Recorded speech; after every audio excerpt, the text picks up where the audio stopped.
Continuando o estudo do livro de Isaías, hoje eu vou meditar no capítulo 51, mas vou fazer uma oração. Senhor, novamente estou aqui, Pai, diante da Tua palavra para meditar, para estudar, para contemplar a Tua lei, a Tua palavra, para instruir, Senhor Jesus, e para falar dela, para qualquer pessoa que queira ver e ouvir esse vídeo, Pai, e também para minha edificação, e para a edificação daquele que está vendo, que está ouvindo essa palavra, Pai. É o que eu te peço, no nome de Jesus, que o Senhor possa derramar da Tua graça, da Tua unção neste dia, e que tudo que eu fizer e eu falar é para a honra e glória do nome de Jesus. Amém.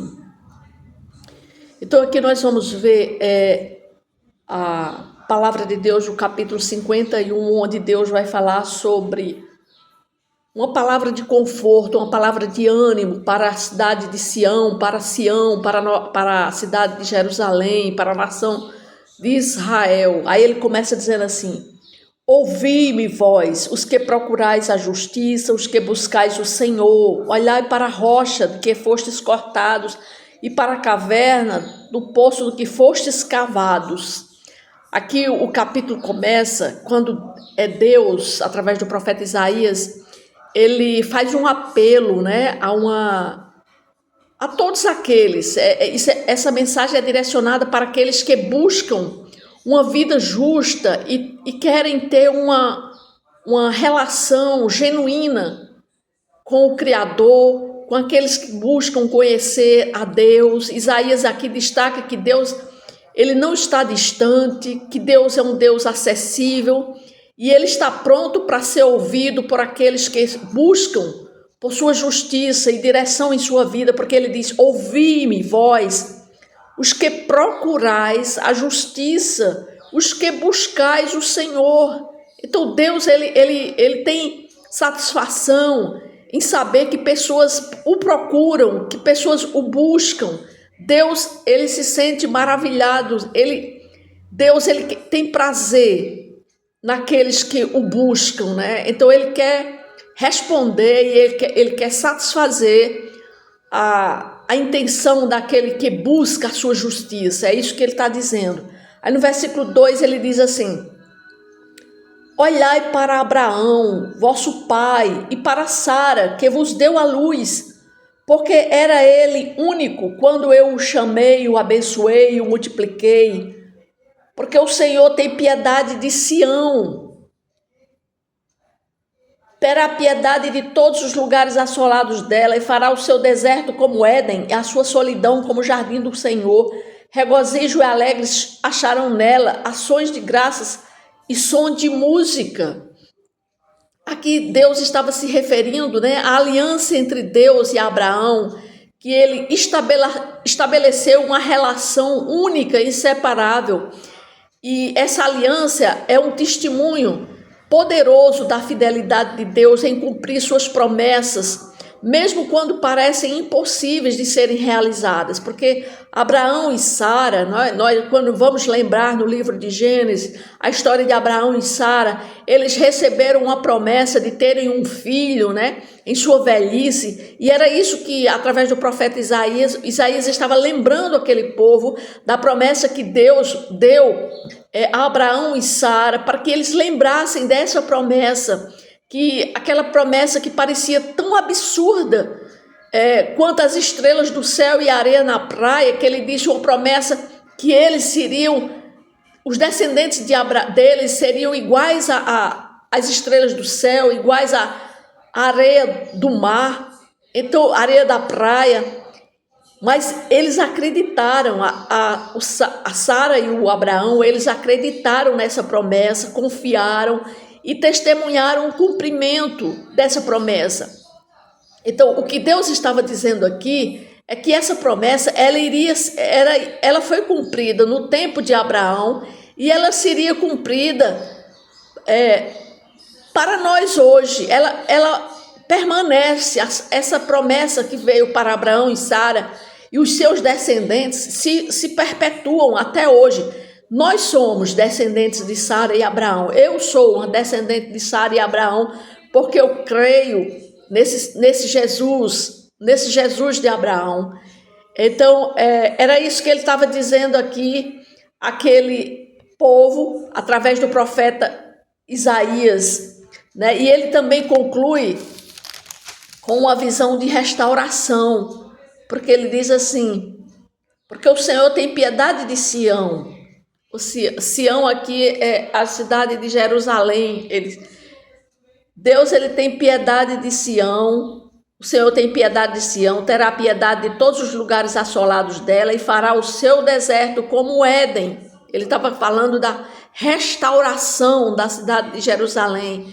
E essa promessa, que assim como Deus cumpriu a promessa de restauração para Sião, para a cidade de Jerusalém, ele também pode cumprir as suas promessas na nossa vida. Nós nunca podemos perder a fé nas promessas de Deus. Deus tem promessas para a nossa vida. Está escrito na sua palavra. Então nós não podemos nunca duvidar ou desistir ou desanimar que as promessas de Deus elas não vão ser cumpridas. Sim, elas vão ser cumpridas na nossa vida. Nós temos que crer e confiar, né? Assim como Abraão e Sara, eles confiaram em Deus e testemunharam o cumprimento de suas promessas. Nós também somos convidados a confiar nas promessas divinas em nossas próprias vidas. O chamado é a atenção, a confiança, não é apenas uma exortação vazia, mas uma promessa que quando buscamos a justiça de Deus e confiamos nele, nós experimentaremos a sua fidelidade e experimentaremos a sua restauração e bênçãos na nossa vida. Era isso que ele estava dizendo para aquele povo lá de Israel. Aí ele no capítulo 4 ele diz: atendei-me, povo meu, e escutai-me, nação minha, porque de mim sairá a lei e estabelecerá o meu direito como luz dos povos.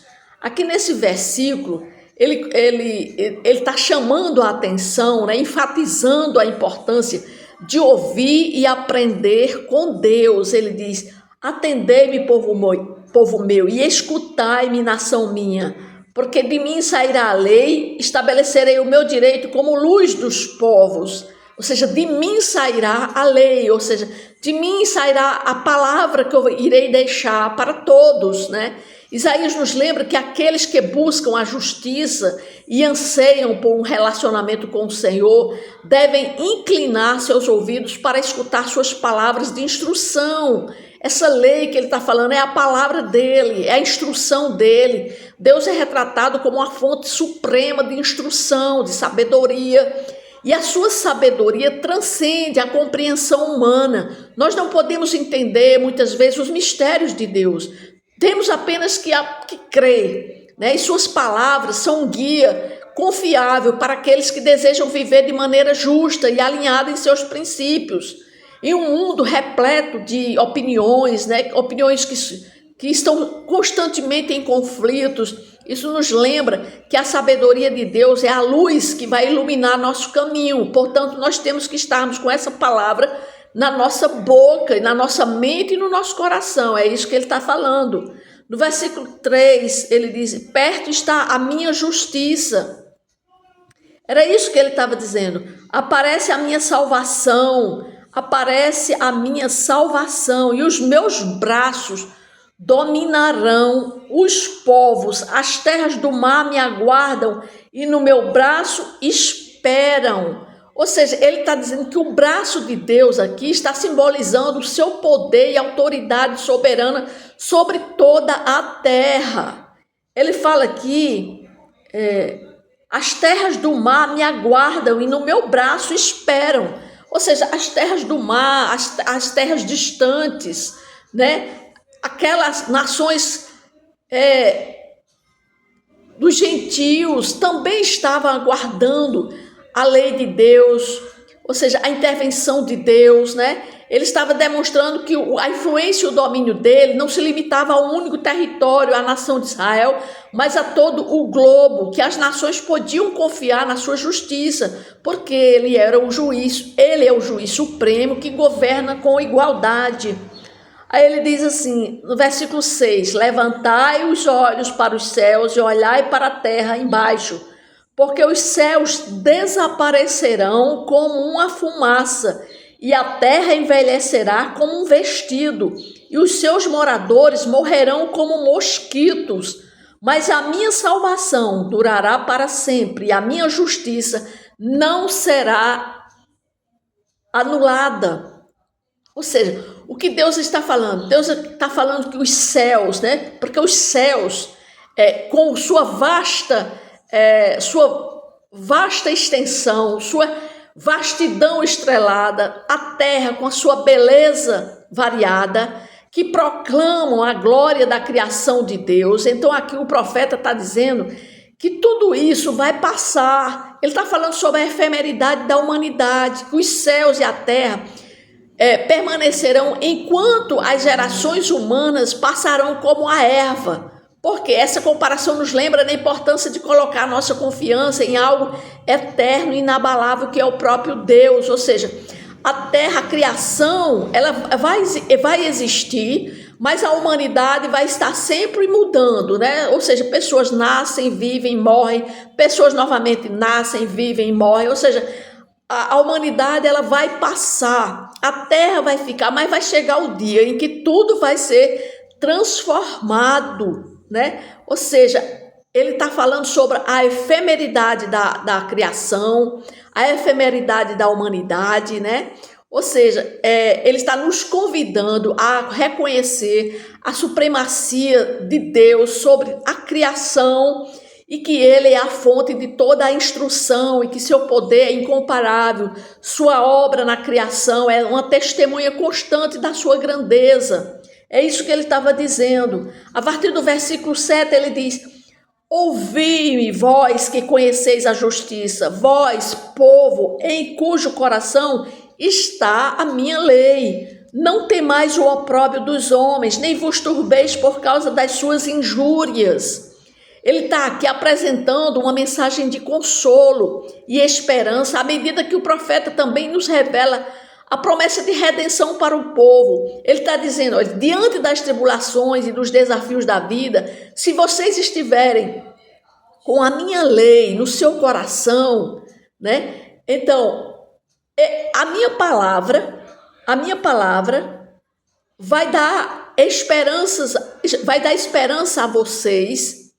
E diante dos desafios, das tribulações da vida, a minha palavra vai oferecer um raio de luz que vai nos lembrar da fidelidade dele em nos resgatar das nossas aflições. Porque ele diz, vós que conheceis a justiça, vós, povo, em cujo coração está a minha lei. Ou seja, a minha palavra deve estar no nosso coração. Então, aquele que tem a palavra do Senhor no seu coração, na sua mente, ele não vai temer o opróbrio, não vai temer, nós não podemos nos turbar, ele não vai deixar que nós nos turbemos. Por quê? Porque nós estamos firmes na sua palavra e firme em Deus. É isso que ele estava dizendo. No versículo 8 diz assim, porque a traça os roerá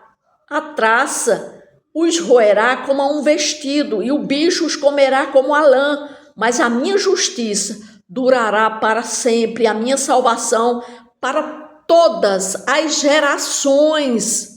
Ou seja, aqui Isaías nos lembra que o coração desse povo, né, deve estar firme na lei de Deus, na palavra do Senhor. Temos que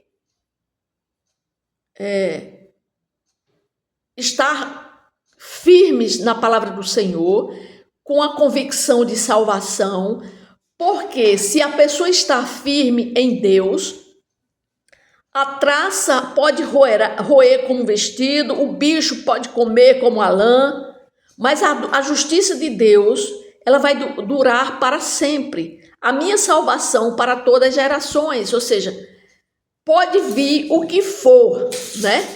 Pode vir o que for, mas aquele que está firmado no Senhor não vai temer o bicho que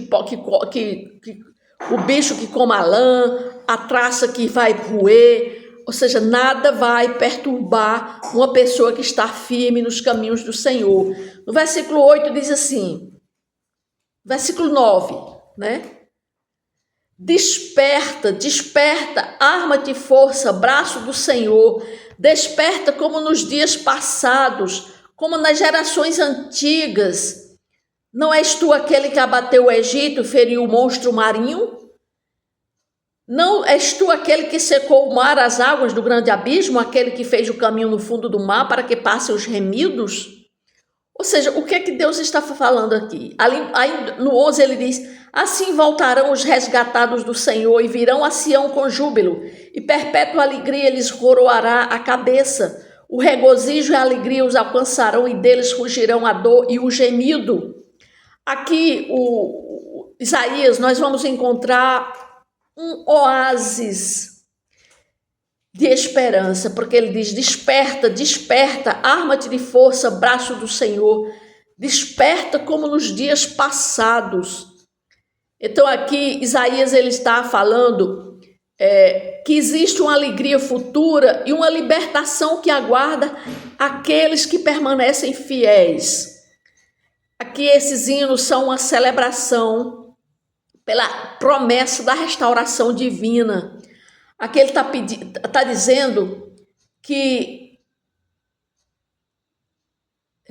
não és tu que abateu o Egito e feriu o monstro marinho? Ou seja, ele está lembrando que o que ele fez no passado, que ele abateu o Egito, né?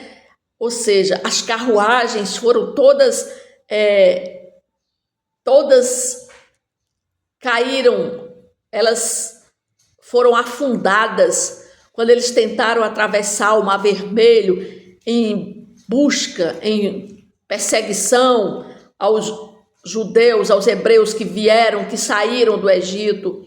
Mas aí Deus está dizendo, não és tu que abateu, ou seja, Deus que abateu a perseguição que estava sobre o povo de Deus lá no Mar Vermelho e feriu o monstro marinho. Ou seja, esse monstro marinho, ele falando a respeito do Egito, né?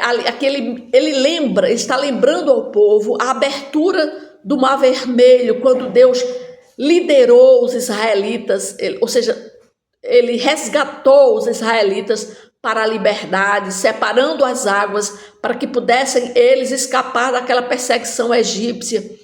E isso enfatiza, ele está enfatizando que Deus tem poder sobre as águas, mas também sugere que ele é capaz de abrir caminhos onde parecem não existir saída. Da mesma forma que o Mar Vermelho foi dividido para o povo de Israel passar, Deus abrirá caminho para a libertação de Sião, para a libertação de Israel, trazendo alegria. Era isso que ele estava dizendo aqui. Ou seja, não és tu aquele que secou ao mar as águas do grande abismo, aquele que fez o caminho no fundo do mar para que passassem os remidos? Assim também voltarão os resgatados do Senhor e virão a Sião com júbilo. E perpétua alegria lhes coroará a cabeça, o regozijo e a alegria os alcançarão, e deles fugirão a dor e o gemido. Ele está lembrando, dizendo que assim como ele abriu o Mar Vermelho para que os israelitas passassem, assim também será o retorno do povo de Israel que estava lá cativo na Babilônia, e eles iriam voltar para Sião, para Jerusalém. Era isso que ele estava dizendo, falando da alegria que seria aqueles que seriam resgatados, né? Aí no versículo 12 ele diz assim, eu sou aquele que vos consola. Quem, pois, és tu? Para que temas o homem que é mortal, ou o filho do homem que não passa de erva? Ou seja, aqui ele está falando que nós não devemos temer o homem. No versículo 13 diz, quem és tu que te esqueces do Senhor que te criou, que estendeu os céus e fundou a terra, e temes continuamente todo dia o furor do tirano que se prepara para destruir? Onde está o furor do tirano? O exilado cativo depressa será libertado, lá não morrerá, lá não descerá a sepultura, o seu pão não lhe faltará, pois eu sou o Senhor teu Deus que agita o mar, de modo que bramam as suas ondas. O Senhor dos exércitos é o meu nome. Ponho as minhas palavras na tua boca e te protejo com a sombra da minha mão, para que eu estenda novos céus, funde nova terra e diga a Sião, tu és o meu povo. Ou seja, aqui ele está falando, o profeta Isaías também nos apresenta a promessa reconfortante da compaixão de Deus e da restauração. Mais uma vez, ele está falando que a mão dele está estendida, oferecendo consolo, esperança para aquele povo.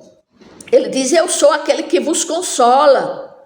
Ou seja, é Deus, né, que ele está falando a respeito da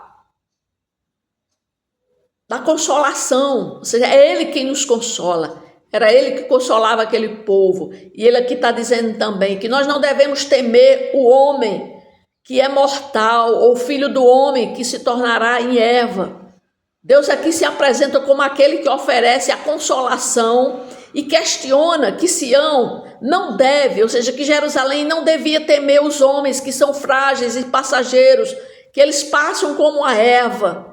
Sião aqui representa o povo de Deus, aquele povo de Jerusalém, né, que enfrentou adversidade, ameaças dos inimigos humanos. Isaías estava destacando que a confiança deles deveria ser depositada em Deus. Eles estavam retornando para Jerusalém, mas que eles confiassem em Deus, não confiassem em seres humanos, porque ele estava falando aqui no papel de consolador, né? Em vez de temer os poderes humanos que são temporários, temessem a Deus. Aí no versículo 13 ele diz, quem és tu que se esqueces do Senhor? Ou seja, Isaías lembra ao povo de Israel de quem é o seu Criador, que estendeu os céus, fundou a terra. Ele diz, quem és tu que se esqueces do Senhor, que te criou, que estendeu os céus e fundou a terra, e temes continuamente todo dia o furor do tirano?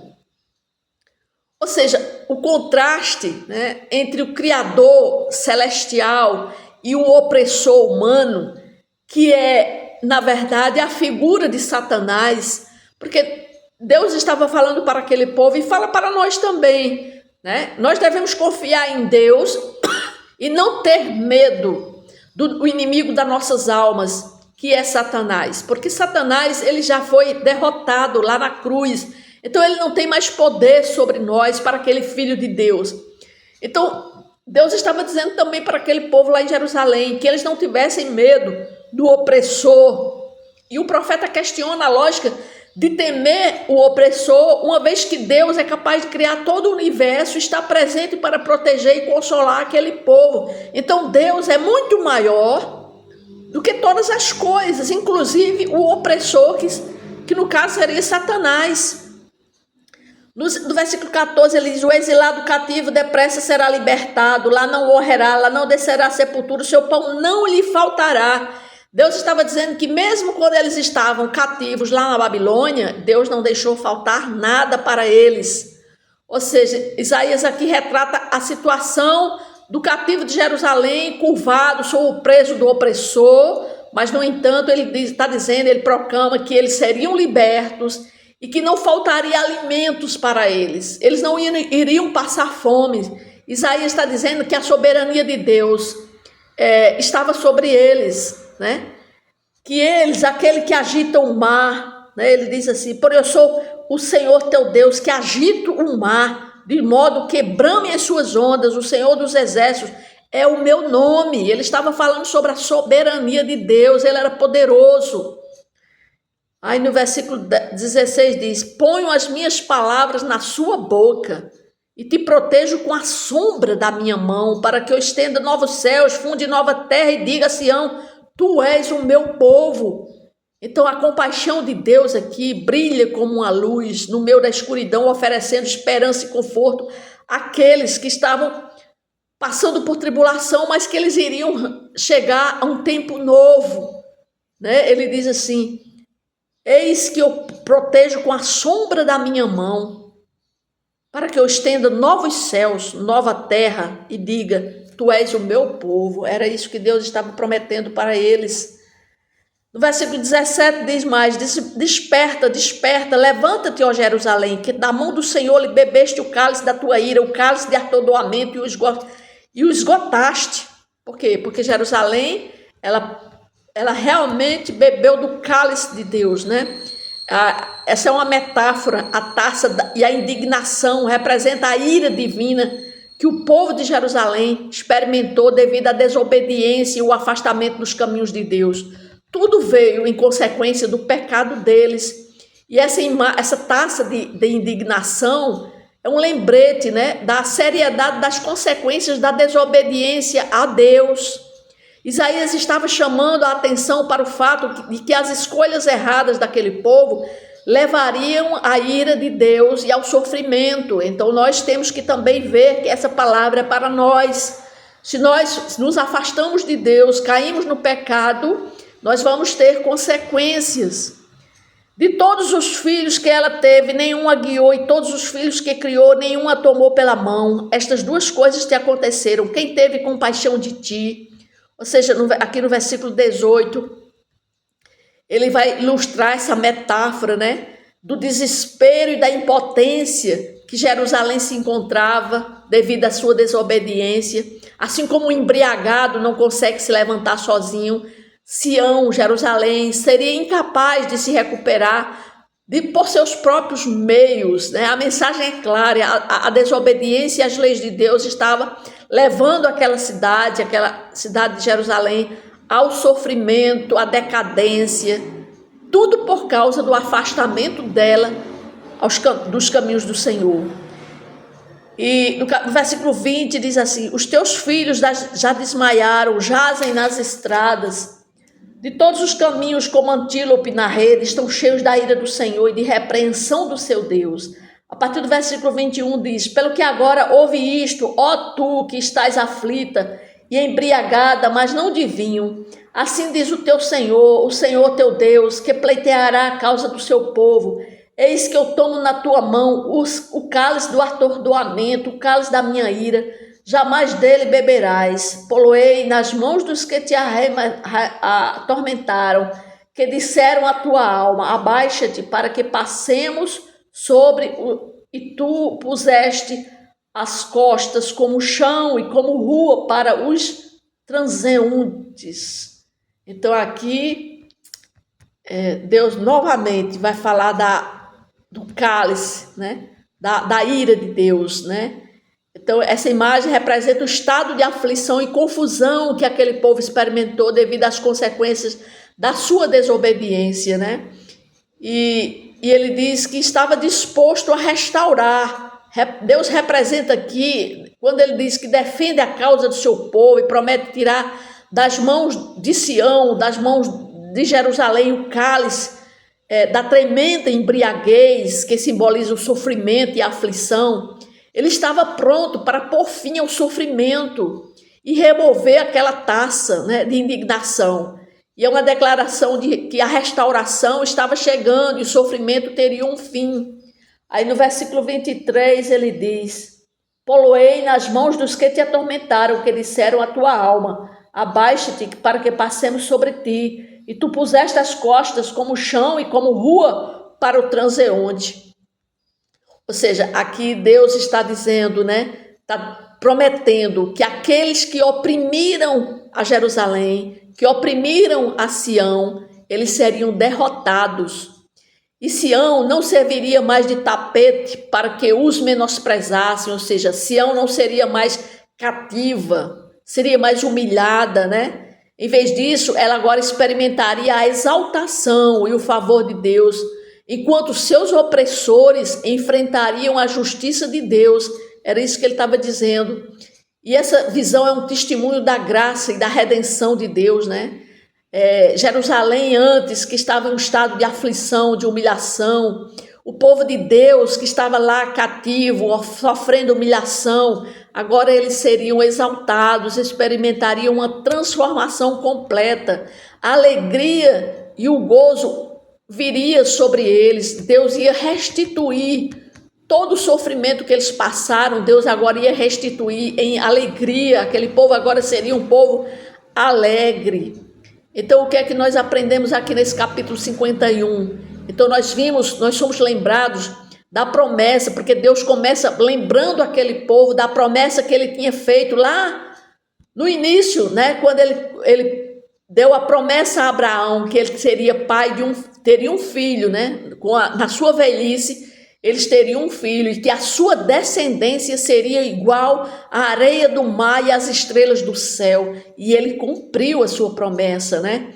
E o povo de Deus, ele foi formado, Deus escolheu aquele povo e ele cuidou daquele povo, aquele povo passou pelo Mar Vermelho, foram perseguidos, mas ele cuidou deles.